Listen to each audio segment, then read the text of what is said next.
ইরানের president Ebrahim Raisi ও পররাষ্ট্রমন্ত্রী আমির Abdollahian হেলিকপ্টারে থাকা সবাই নিহত হয়েছে বলে ইরানের কর্মকর্তারা নিশ্চিত করেছেন। প্রেসিডেন্ট রাইসি, পররাষ্ট্রমন্ত্রী ও হেলিকপ্টারে থাকা অন্য সকল যাত্রী দুর্ঘটনায় নিহত হয়েছে। ইরানের একজন জ্যেষ্ঠ কর্মকর্তা রয়টার্স বার্তা সংস্থাকে বলেছেন। ইরানের রাষ্ট্রীয় গণমাধ্যম প্রেসিডেন্ট ইব্রাহিম রাইসির মৃত্যুর খবর নিশ্চিত করেছেন।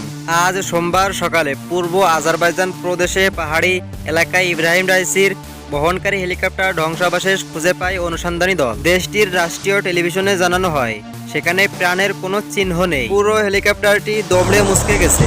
এর আগে হেলিকপ্টার বিধ্বস্ত হওয়ার এলাকায় একটি হিট সোর্স উত্তপ্ত স্থান শনাক্ত করেছিল তুরস্কের পাঠানো ড্রোন। হেলিকপ্টারটি যেখানে বিধ্বস্ত হয়েছে সেখানে পৌঁছে কার্যক্রম শুরু করেছে উদ্ধারকর্মীরা। প্রেসিডেন্ট রাইসির মৃত্যুর খবর নিশ্চিত হওয়ার পর অন্তর্বর্তীকালীন রাষ্ট্রপতি হিসেবে মোহাম্মদ মুখবার এর নাম অনুমোদন করেছেন সর্বোচ্চ ধর্মীয় নেতা আয়াতুল্লাহ খামেনি। তিনি 2 মাস এই দায়িত্ব পালন করবেন। ইরানের সংবিধান অনুযায়ী আগামী 50 দিনের মধ্যে প্রেসিডেন্ট নির্বাচন করতে হবে।